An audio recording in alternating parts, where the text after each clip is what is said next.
Ooh, wow. That was like psychedelic. Uh, Greetings and welcome to Crimson Tide. I'm Jim, and this is my cohort and best bud, Kyle. Say hi, Kyle.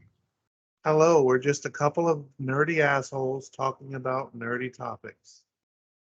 And our nerdy topic is like really cool, is like totally cool today. Okay. We're going to be talking about legalizing marijuana. Oh, yeah. Definitely. So, what do we think as society about legalizing the devil's lettuce? Should Well, we be afraid?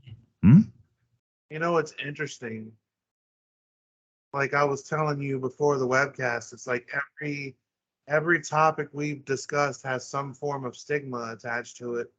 And, marijuana is definitely up there with stigmas. I mean, you were probably around during the Reefer Madness days, and I Eh? don't tell you how crazy that was.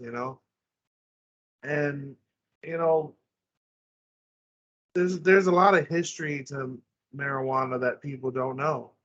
Back in the days of our forefathers, hemp was a cash crop. They used to grow it for everything. They made rope, they made paper products, everything. Like the Declaration of Independence was actually written on hemp paper.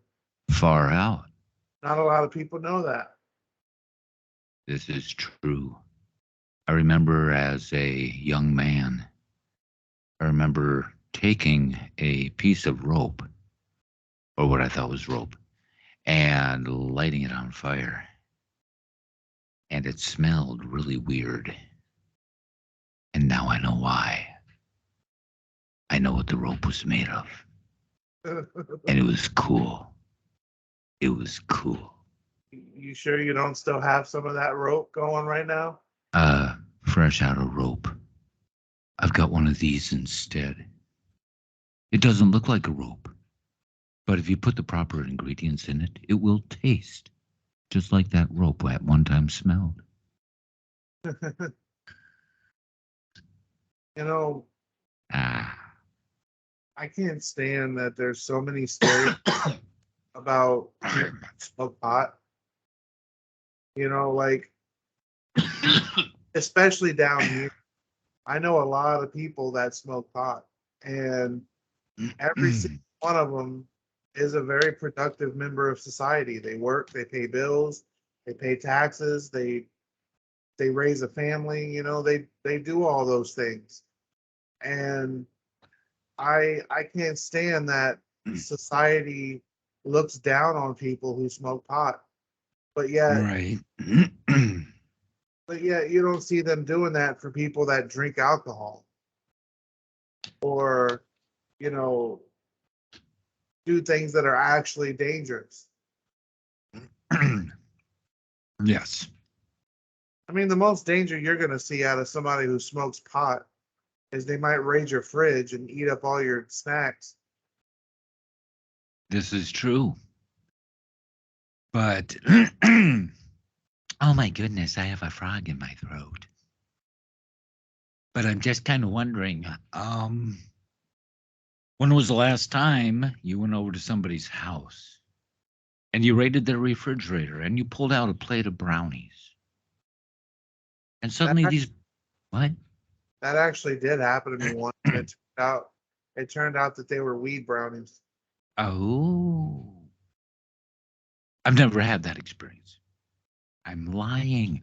Anyway, yes. If you have a plate of brownies and they're, they are delicately seasoned with the devil's lettuce.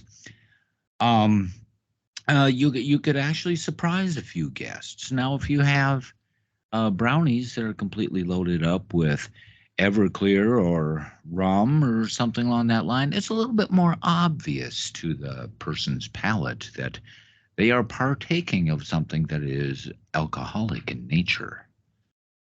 But when it comes to weed, you don't really taste it because the chocolate kind of offsets it. Although gonna I'm gonna I'm gonna Uh, say something uh, on that note. You okay. know, Uh-huh. depending on how it's cooked, you actually can taste it sometimes. Oh. Like one time, I tried these little chocolate chip balls that were laced with cannabis, and I shit you not, it tasted like I was eating a nug. Like all you tasted was the weed, and Ooh.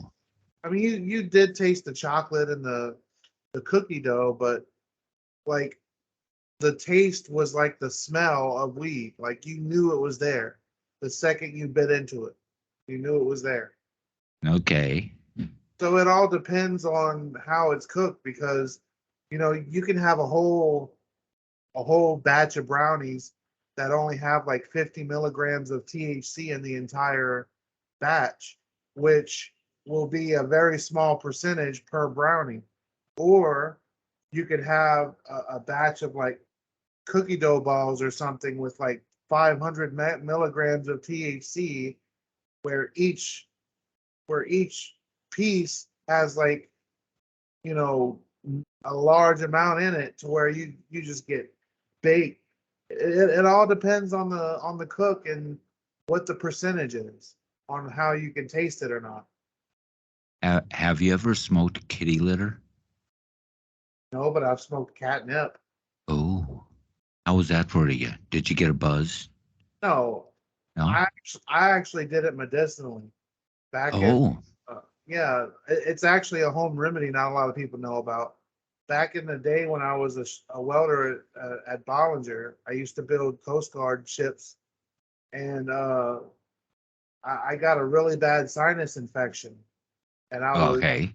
I missed work for like a week because of it, and I took some catnip. My friend gave me some catnip, rolled it up in a little paper, smoked it, and it broke up all the mucus and stuff in my chest cavity, my nasal cavities, and within a couple of days of me doing that, I was back at work. Were you able to hack up a hairball too? No hairball, No but hairball? that shit was harsh, dude. Well, I, what? What? The like I catnip? yeah, like I that shit was harsh. I would not recommend smoking catnip unless you have a damn good reason for it. Oh, I mm, swear, man, sorry. I'm sorry. tasted like Memories of the 60s. it tasted like death, man. Like I was, It was like you were smoking ass. yeah, it did taste like you were smoking ass. Oh, I hate when that happens. It was pretty bad. Like I wouldn't do it again if I had a choice. But yeah, but Sorry. was My mice in the background are having a party. They found my angel dust. It got kind of weird. It's all right. Ah, always wanted to what? try angel dust. I'm just Angel kidding. dust? No. Oh no. So we're talking about the legalizing of marijuana, and I find it kind of interesting because for the longest time everybody was just freaking out, and Colorado decided to legalize the sacred herb. And they stated that, in the process, everybody was going to become a bunch of stoners. And it was weird. And they said, oh, everybody's going to be dead upside down in a ditch somewhere, and they're all going to die. And they're going to be running into everyone. And the crime is going to go crazy. And all this other weird and crazy stuff is going to be happening. And the thing that's really interesting to me is the exact opposite happened. Absolutely amazing in Colorado. Everybody's mellow, everybody's chill. Nobody is getting wild and crazy. Everybody's just kind of hanging in there. Not to mention, they said that the crime rate would skyrocket, and it actually went down after they legalized pot. Exactly. And here's the thing. There are so many people out there that go, well, you can just buy pot on the street. It's no big deal. And everything is groovy. And the problem is that the pot on the street that you can actually pick up right now is not regulated. Okay. Oh, yeah. Okay, cool. It's not regulated. But we got a problem. You don't know what people are putting in to your wild herb. You don't know what people are rolling up inside that joint of yours. And we got a lot of this fentanyl, and we have all this other crap that's floating around out there. The people are mixing in with their drugs. They're mixing them in with their dope and with their weed. And so now you go to Joe Schmo on the corner and you pick yourself up a dime bag. I remember back in the day when we didn't have to worry about this. But you pick up your dime bag, and sure as shit, it's laced. I had a coworker that lost a buddy because he got loaded up with fentanyl, and his buddy and his roommate actually died of an overdose on this stuff. And so now we got people out there dusting dime bags. Okay, they're dusting dime bags with this trash, and then you're smoking it down, and now you're a statistic. And I can understand that by legalizing, and this is the big thing, by legalizing weed, you got a little something going on. You've got a little bit of, shall we say, quality control. Do I want to sign up to be a quality control person? Um, maybe. But see, that kind of raises a sort of, you know pro and con thing in and of itself, because one would argue, you go to a lot of dispensaries, and they'll tell you that there's too much regulation on some of those things. And And then, but then, yeah, there's always the risk of getting marijuana that's laced. But in my experience, when I used to get it on the black market, I knew who it was coming from. I knew where it was coming from. And, I never had it where it was laced with anything, and I never knew anybody that did. But, you know, because I mean, honestly, if you're just going to any Joe Blow on the street to get it, there's always risk involved. I You know, also have to say you're probably a dumbass. but like my problem with the government in regards to cannabis is they because it's federally illegal still. If you're a dispensary owner and you piss off the government, they'll raid your ass. They'll come and they'll take all your shit, they'll take all your money, and because it's still federally not legal 100% yet, they can get away with doing it. And Yeah? and so you kind of have this like I said, this pro versus con situation. Like, yeah, you can go to a dispensary and you can get shit that is 100% good, and you can pick your strains. You can get edibles, you can get gummies, you can get drinks that are cannabis laced, all of that. But you'll be paying more, you know, instead of paying $10 or $15 a gram, you might be paying $20, $25 a gram at a dispensary. Now, mind you, like I said, that's the pros and the cons of it. Some people are happy to pay that because you get the quality control, like what you were saying. Other Exactly. other people would rather go to the black market and save some money. But me personally, I think the real problem, the real root of the issue is deeper than that. Because Oh, I I, like it when you're deep. I think the main reason we're not federally legal across the board is because of big pharma. Oh, okay. Now, here's a big part of it for me. You know, cannabis can be used I'm not one of those people that speaks out of ignorance and says that cannabis cures everything. There, there's some cancers that it can help with, and then there's certain cancers that it can't help with at all. You know, it's all about whether the cancer type has cannabis receptors or not. And but you have cancers like breast cancer, for example, that have had a lot of success using cannabis to fight it. So you look at big pharma that rakes in billions of dollars dosing people with radiation and uh and dosing people with psychotropic medication and other medication with a long list of side effects, trashing your liver, trashing your kidneys, doing God knows what to your bodies. And then you have cannabis that can help with some mental issues. It can help with a lot of medical problems with a much shorter list of side effects.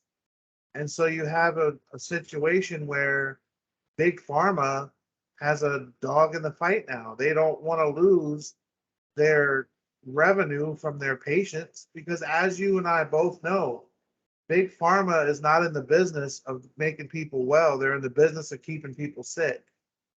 And so if you have a drug, and I hate to even call marijuana a drug, but you have it if you have a drug that's naturally that's natural, that grows naturally, that can do things that your $1,000 medications can do, then you'll have a situation where the Joe Blow on the street with breast cancer or whatever condition would rather go and use cannabis and not cook their organs in radiation. And then Yeah. you have doctors that are missing out on their kickbacks from prescribing radiation therapy.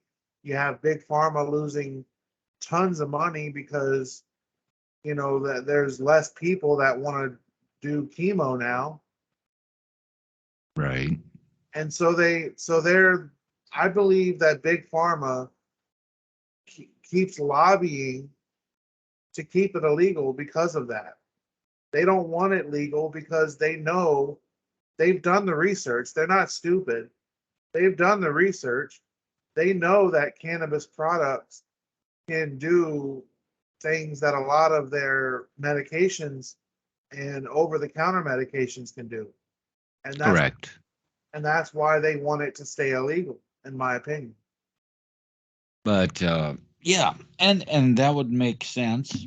But you are the thing that I've noticed is that for some reason, um, Minnesota, for example, the state that I officially call home, Minnesota is now voting on the cannabis scenario. Now we already have medicinal marijuana, medicinal cannabis in the state of Minnesota. That is already available to certain people with certain medical conditions. But now the name of the game, the object of the game now is to legalize it for recreational purpose. The medicinal value is already there and they're already fully aware of it. But the really interesting thing is that now we're going to go after it where it is a recreational thing. Basically, I know all over the United States we have dispensaries. Why don't you put a doggone head shop right there in the middle of a goddamn liquor store, for example? All you have to do is regulate it the same way you regulate booze. You got to be 21 years old to buy it, and this is the stuff that you have to offer. And it could, it could pretty much, be sold in that manner, just the same as if you were to buy a 12 pack of beer. It should be noted that some of the states that legalized marijuana recreationally did do that. There you go. And I know they still do to this day. Not to mention, there's a new wave of breathalyzers now that can test your immediate potency of marijuana. So if you're driving recklessly, they can test your marijuana content as well as your alcoholic content. So Yes. so there are regulations going into place in that regard. I just wanted to bring that up so that to add some context to what you're saying. Right. And so, yeah, I mean, it hasn't been approved officially in the state of Minnesota, but I'll tell you what, uh, we're touching on the subject of marijuana, the sacred pot. And I'm remembering back in the good old days. Well, they weren't always that good, but I remember back in one example, it was the first time I ever went into a so-called dispensary. I'm like, okay, a dispensary. This should be interesting. I was expecting like a head shop, like the last place on earth, or yeah, and that is, by the way, the name of a store that sells miscellaneous smoking supplies up here in the North Country. It's called the last place on earth. And the interesting thing is I went into this dispensary and I'd never been in one before. And this was over in a little state called Nevada.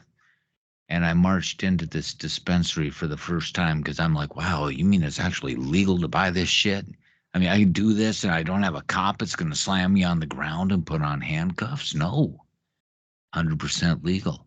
And I walk on in and I whip out my driver's license, first thing they ask for. And you look around and you have what we call the outer sanctum. That's right. It is like a waiting room type area with a receptionist who is taking and checking your ID and all these other gnarly things. And so she's checking the ID and she makes sure it's good. She scans the ID into her system to see if you're wanted for narcotic sales or distribution or whatever. Hands it back to me, and life is good. And I look around, and there are 4 armed security guards. 4 armed security guards standing right there. And I'm like, wow. And then, well, here's the thing. Then once you pass the outer sanctum, there was a big, heavy security door, and you'd open up the security door and you'd walk on in. And then you would see the counters and you'd see everybody, waiting on the customers, all the good old fashioned cashiers and clerks are all right there. And you look around and you look at them and you check it all out. And this place is just ridiculous because now what they have is they have these little plastic tubes. Okay, got a plastic tube that's probably about so long. So you're probably looking at about a 10-inch plastic tube. And inside of that plastic tube is one joint inside of that tube. And the tube is sealed on both ends. And it actually has, it almost looks like a government seal. And so you got this tube with the seals on the end. And that way you're assured that what's going on inside of there is 100% pure and life is good. And I looked at this dude and I'm like, man, I haven't tried this shit since I was like 19 years old. I'm now over 50. And I have no idea what the market's like. And I have not smoked one since I was 19. I've got no clue. Now realize that I lived in a rural Minnesota area. And so when it came around to getting some of the devil's lettuce, this stuff was just one step above smoking pencil shavings. Okay, it was that bad. This stuff was nasty. We called it skunk weed because it smelled like skunk, not like hemp. It smelled like skunk and it was Down here we bad. down here we call that shit ditch weed. Oh, yep. Same thing, same thing, same thing. It's like, oh, and you would smoke it up and you would think, man, I am really getting loaded. I am getting trashed. I am totally wiped the hell out. And you'd sit there and you'd pass it around to your buddies, and then you'd start laughing at rabbits and squirrels and stuff. And you thought you were really getting pickled. Well, I'll tell you what, you head over to Reno and you go walking into this dispensary and you look at this young buck behind the counter and he's got it all figured out. And I looked at him and I said, tell you what, I haven't done this stuff since I was 19 and I want you to help me out. And he goes, all right, what can I do for you? And I said, I want to get something that's going to be nice and mellow. It's not going to kick the old man's ass. Okay, I want it to be nice and mellow. Mellow. Sounds like you could benefit from a nice indica. What? So it was really weird. And so he pulls this little tube out and he goes, and he told me what the name of it was. And I was like, what? And it had a real fancy name. He goes, it'll give you a nice mellow buzz. I'm like, oh, okay. Just a nice mellow one. And I said, I'll buy one. About one. That was it. I bought one of these things. And I'm like, all right. And I stuck it in my coat and I went marching on down the street and I was a happy boy. It cost me like $23 for this one joint. And I'm marching down the street and I'm feeling pretty cocky. Then this thing is with Reno, they say you can have this stuff, but you can't smoke it in public. Okay. So it's Reno and you can't stand out on the street corner and smoke this. Oh no. It's okay. So now here I am with my perfectly legal joint. And I'm ducking in behind this dumpster that's alongside of this great big casino. And I'm sitting there and I feel like some kind of a junkie. And I'm sitting there and I start puffing on this thing, and it was so nice and mellow and smooth and no big deal. I mean, I'm used to sucking on this thing, okay? And I can kickstart a car with this for the love of God. And I whip out that thing and I fire that baby up and I start hitting on that same way I start hitting on this. And I will tell you what, That's I pretty was, fucked up right there. oh, dude, I wiped out about 3/4 of that bad boy in one shot. I'm just like, You gotta check yourself when you haven't smoked in that long, man. oh my God. And so I'm about 3/4. And then as I'm about at the 3/4 mark, I start feeling this little, ew. Just like that. It was, ew. And I'm like, well, I think I might want to be done with this now. And I put it out and dropped it on the ground and I ground it up underneath my foot. And I started walking back towards the hotel. And as I am walking back, it's hitting more and more. I walk through the doors of my hotel and I realize, I don't have my key card for my room. Well, where the hell did that go? I don't know. So now it's really starting to hit me. And my legs are starting to turn to rubber. And I am a little feller from Minnesota hanging out in Reno, Nevada. And I have no idea where the hell I am or what I'm doing. And I walk up to the desk and I said, excuse me, ma'am. And she kind of looks at me and I'm like, I don't have my room card. And she goes, what floor are you? What room do you have? What floor are you on? I said, I don't know. And she goes, you don't know where your room is? I said, no. And she says, okay, well, let me pull up your name. And she pulled up my name on the computer and she made me a card up for my room. And I was happy. And I got this card and I'm like, okay, now I know where my room is. Why don't my legs want to take me there? And so guess what? They still took me there. I have no idea how. But I got onto the elevator and I'm like, eh, eh. And I start pushing buttons. And there's a couple of people in the elevator that are obviously not as wiped out as I am. And they look at me and they go, you need help, bud? And I'm like, yeah, what room does my card say on it? They go, oh, you're in room 328. Oh, is that on fourth floor? No, sir, that's on third. Oh. So they made sure that I got out on third floor. The doors open up the third floor. They kind of shoo me out. The doors go shut. And then I had to find my way to 328. And I wandered down the hallway and I finally did find my way to 328.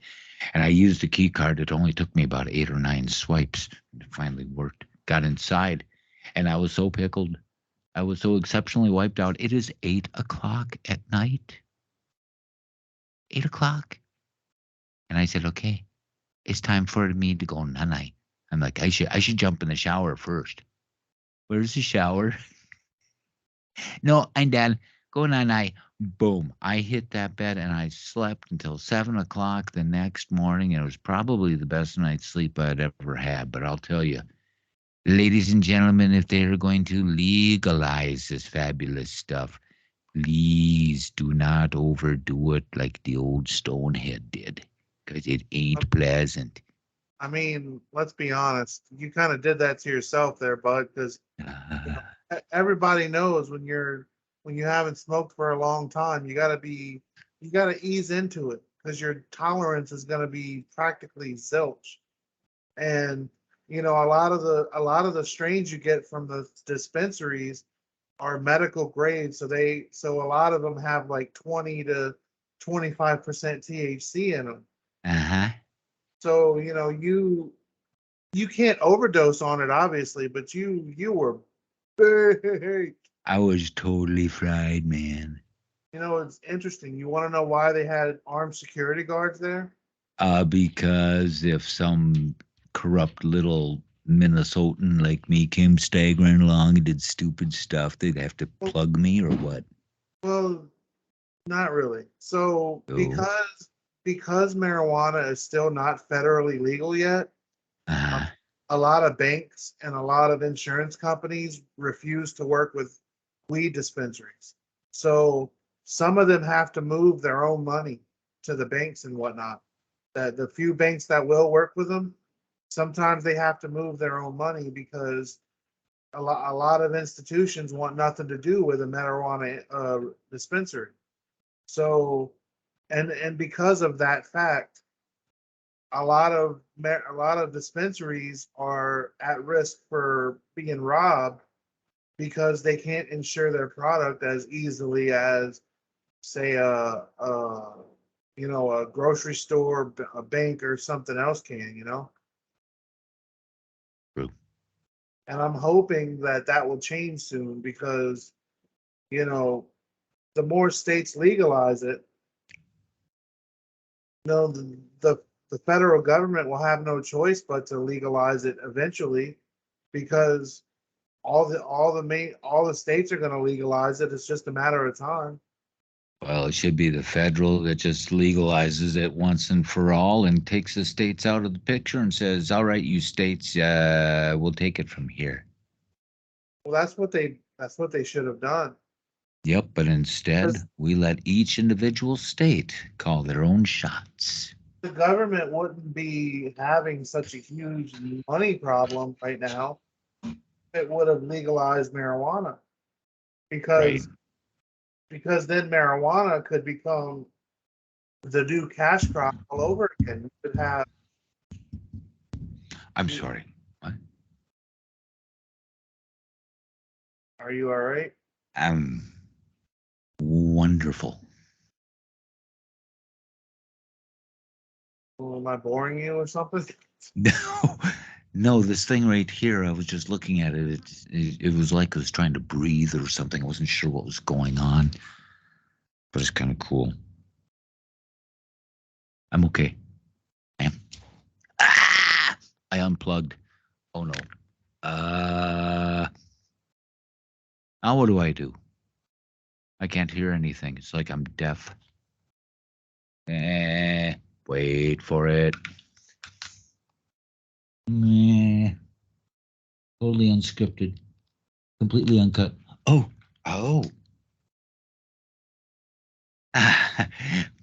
Sorry about that.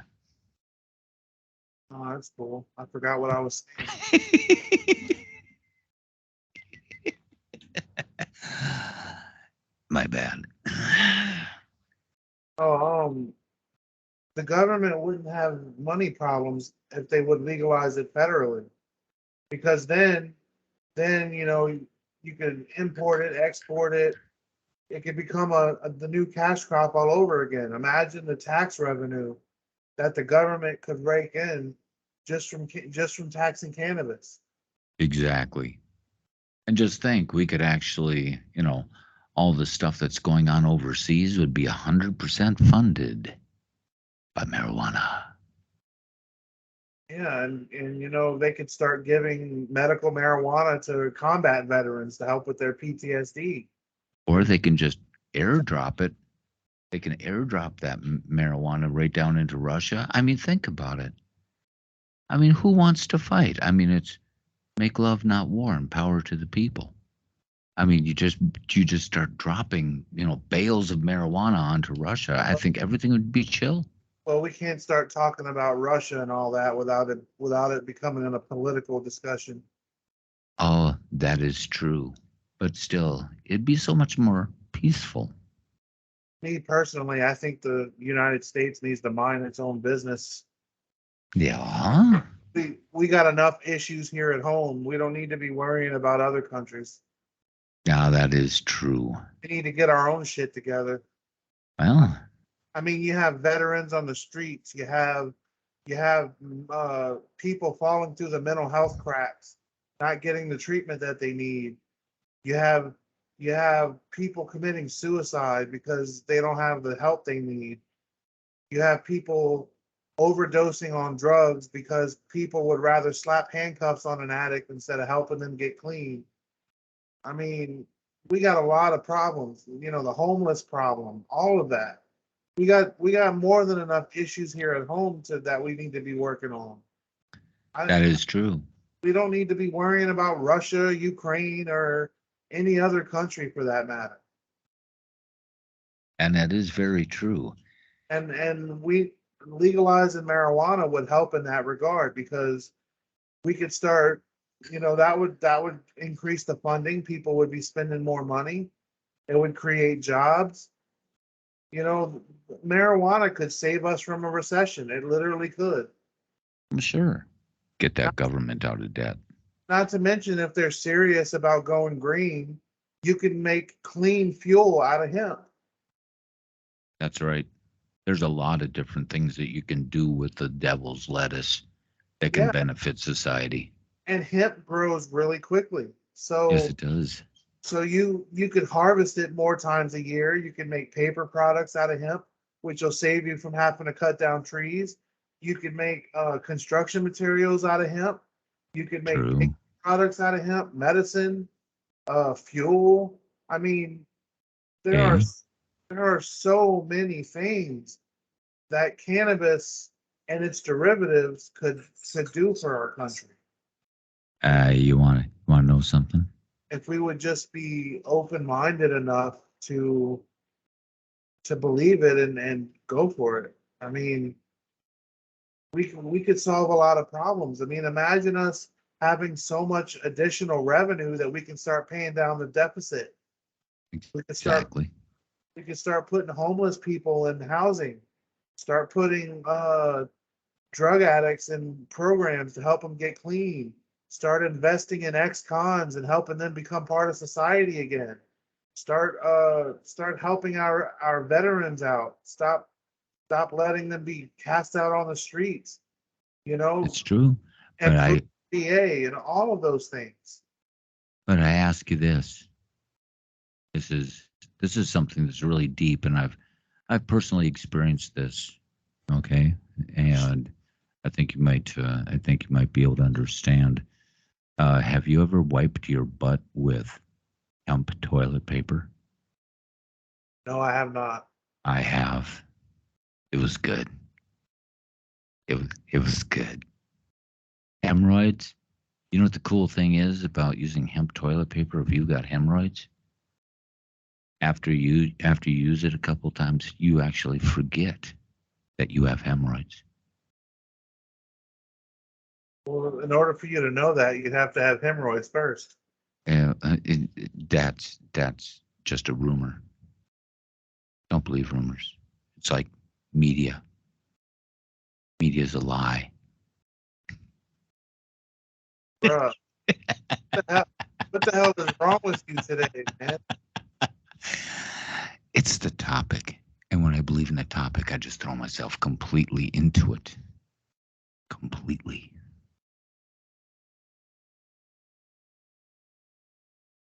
Ultra modern. You know, this might be somewhat political of a statement, but I really do believe that a lot of our domestic problems could be solved by legalizing pot. And just so our audience knows, I don't even smoke pot. It I makes don't me either. it makes me paranoid and it makes my anxiety really bad, so I don't smoke it. But I think everyone should have the right to if they choose to. I agree. I mean, the government, in my opinion, has no business telling us what we can put in our bodies. And while I'm speaking about the topic, I'm gonna take it a step further. I think major drugs should be decriminalized to the point where instead of arresting people for possessing meth and crack and cocaine, make it mandatory that if they get caught with it or a certain percentage of it, or if they're addicted bad enough, that you send them to a state-run program and help them get clean, give them a social worker and a life, or a life coach, help them get a job, help them get back into the swing of things, help them become productive members of society again. You know, I mean, people shouldn't be punished for that sort of thing unless they're distributing it. People who are manufacturing it and pushing it should get in trouble. And by the way, our government does a lot of that too. Of course. But you know, people like the everyday Joe Blow that gets caught uh with a teenth of meth on them or something, you put them in rehab. Don't put them in jail. You know, put them in rehab and help them become part of society again. Do Right. and use the revenue from pot to fuel other programs that are in dire need of funding. Like our veterans, like the homeless. I mean, we have over 300 million abandoned houses in this country. But, take some tax revenue from marijuana, buy a few thousand houses in various states, and turn them into homeless shelters. And Sure. then hire some social workers to work at those homeless shelters to help them get a job. You know, I mean, we there's so many things we could do with that revenue that could be good for this country and good for the people. Yeah. And it bothers me that our political officials that the people we elect don't seem to think that way. Well, the reason they don't think that way is because they're not personally affected by it. Yeah, that's why I don't vote, because politicians and presidents are so far detached from society. I don't even think they care what their policies how their policies affect everyday Americans. They say they do, but their actions say something different. And that's true. I truly believe that they don't give a shit.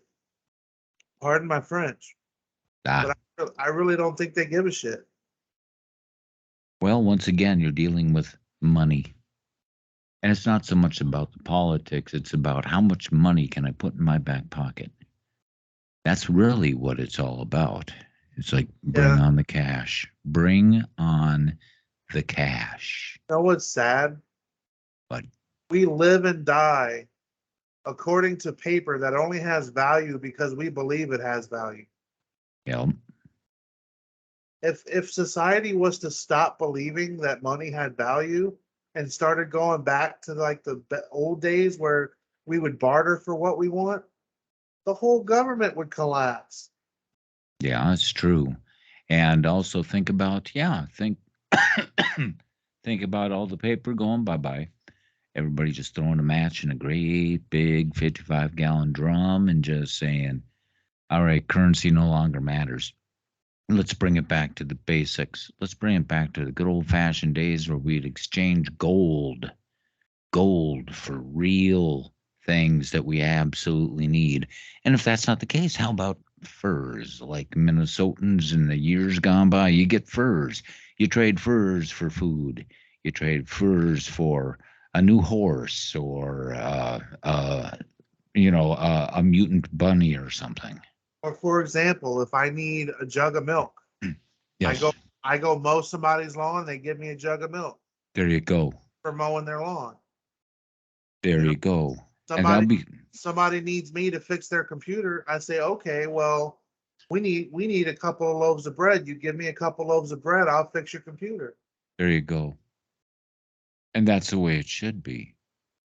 And I know this doesn't really feed into the topic that we're talking about right now, but for many years I've carved a lot of walking sticks, canes, and staves. I know, right? Groovy. But I've made all these sticks, and I've never really put a price tag on any one of them. And the reason for it is that once I'm done making one of these sticks, basically I got out of what I needed to by working with that piece of wood. Okay. And once I was done with that, guess what? I got out of it what I wanted to.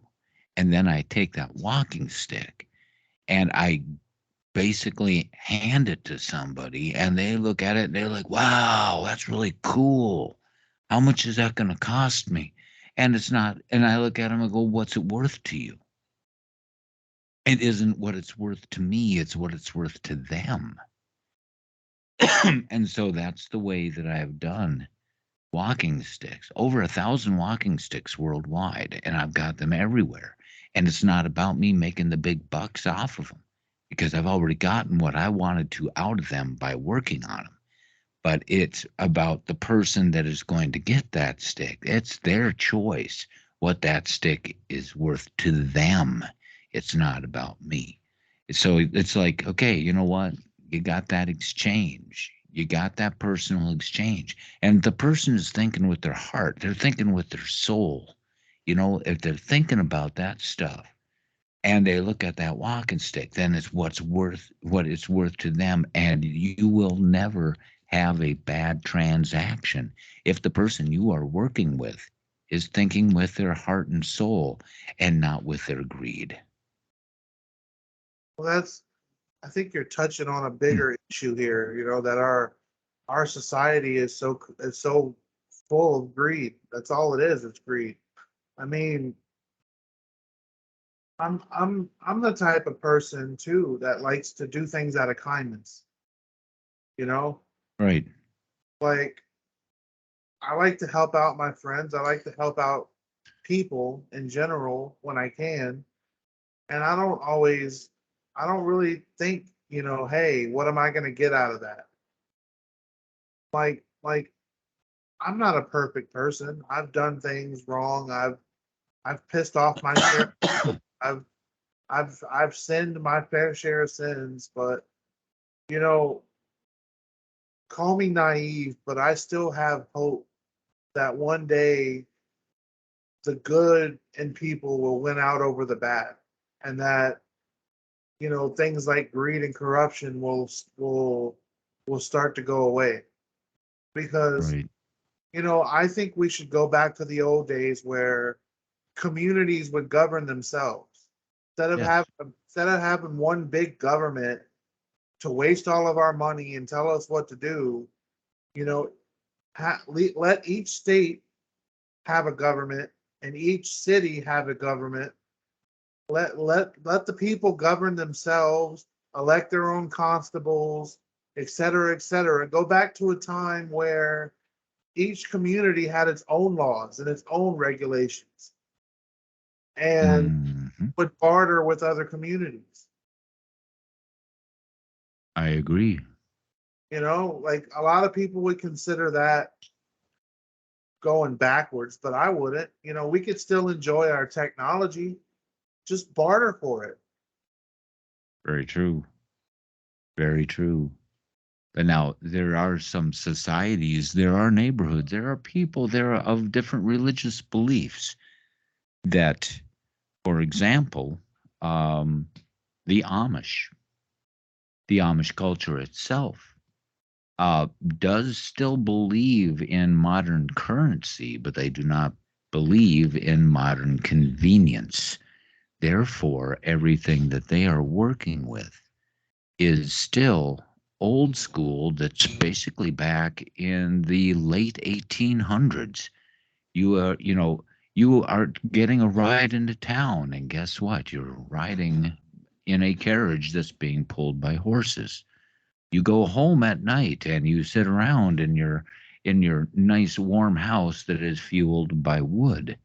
You sit around and you still read the Bible and you still study your books and all these things, and you're doing it by candlelight. You're doing it by actual kerosene lanterns. That is modern day, people. That is right now. That's going on as we speak. And these people, even though they have got great wealth, I mean, they have no electric bills. They live completely off the grid. They don't have to worry about any things like that. And the only time they go to a doctor is basically if they are actually knocking on heaven's door. So they're not, so they have taken it way back. And the thing is that a lot of people in my hometown would look down on these folks and they'd be like, yeah, you don't know what's going on. You don't know anything about modern culture. You don't know who the president is. You don't. And you know what? They don't need to, because that's not the priority in their lives. Their priority is living life to its fullest, keeping it as simple as possible, and always keep looking up at the heavens because somebody's looking down, watching your every move. And that's the way they do it. And that's cool. But the thing is that, yeah, the modern currency and the modern, exciting stuff. I mean, you're not looking at a cell phone. They're not sitting around watching TV. They have the home style values, and those values are very, very strong. That is something that we need to go back to. We need to reinstill those kinds of values in our children instead of, you know, throwing them an iPad and losing them in the great outer realm. It's like, no, that isn't the way we do things. We should be going back to things that are basic and are simple, just like the trading and the bartering of yesteryear. That is the way that society can actually start to heal once they complete the transition. Yeah, and use cannabis products to treat their medical issues when they can. You And know, yeah, I and mean, and it, and bring back apothecaries for crying out loud. yes. Exactly. And and yes, folks, we're talking about legalizing marijuana. We're looking at, opening up dispensaries, and we're looking at all these other things. And the thing is that, remember, marijuana was criminalized years and years ago. Why? Because nobody understood what kind of benefits it could actually have for mankind. They only thought of it as being something the stoners will use. No, it served other purposes. Native Americans, for example, they used marijuana and they actually used it with their kinnikinnick. They used it with their tobacco as part of their prayer rituals.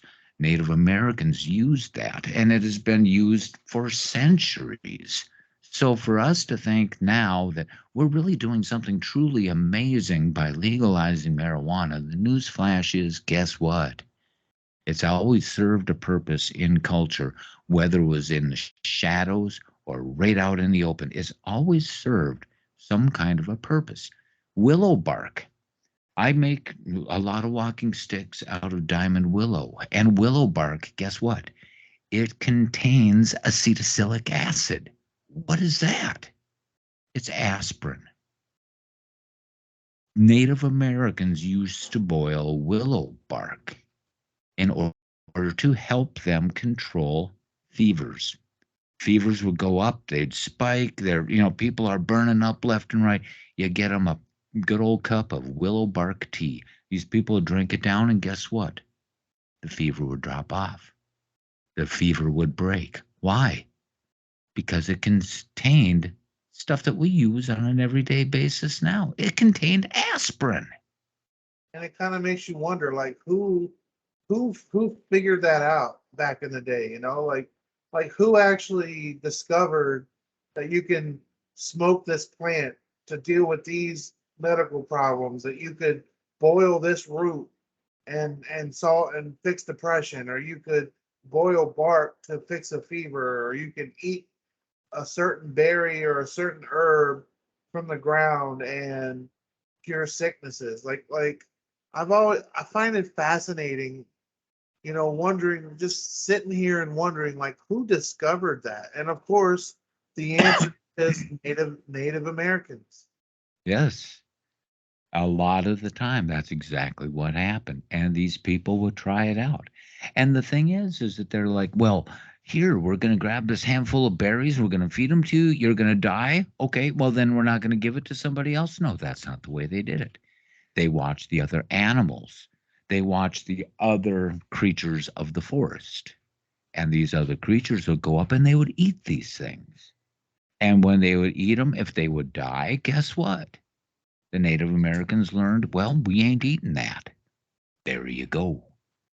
That's the way it worked. They learned by watching nature, by watching the other animals, things along that line. Did you know that coffee? Did you know that coffee was first discovered by a person that actually had a great big herd of sheep out in a field? And that herd of sheep went over and actually saw coffee plants. Okay. They went over to the coffee plants and they saw these little red beans on there. Those are the coffee beans. They would go over and they would eat these little coffee beans. And the sheep herder would then look at them and go, wow, suddenly they're a little bit more energetic. Now they're dancing around in the field, having all kinds of fun, jumping on each other, jumping over each other, doing all this cool stuff. And the sheep herder looked at him and goes, what the heck is going on? What's so exciting about this stuff? And he reached down and he grabbed a couple and he started chewing on them. And guess what? He started getting energized. And boom, that's where coffee kicked into high gear. How is it that the coffee bean is perfectly legal in society where marijuana is not? That makes no sense to me. And yet I enjoy my cup of coffee every morning. Yeah, I I'm mean, good with that. we're talking an herb that grows naturally, not a drug that's manufactured. There you go. Just like mushrooms. There are certain kind of mushrooms. You chew on that stuff, guess what? You're going to start seeing some really weird stuff. But once again, it is 100% natural. It isn't something that was created by man. If it was something that was created by nature itself, guess what? It serves a purpose. The things that are created by man do not always serve a good purpose.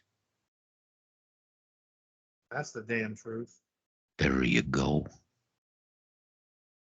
So that is my thought. And I am now going to almost look normal. I'm going to put my glasses back on and I am going to almost look human. So, you know what? I think that we have definitely hit on a number of very major angles when it comes to legalizing marijuana. As for myself, and I know that Kyle is also on the same page with this, I believe that marijuana does have a purpose in society. I believe that it should be legalized. I don't honestly feel like, that it's going to be an issue, especially for me. I choose not to use it. Kyle, well, he chooses not to use it at this point in time, and that's all fine.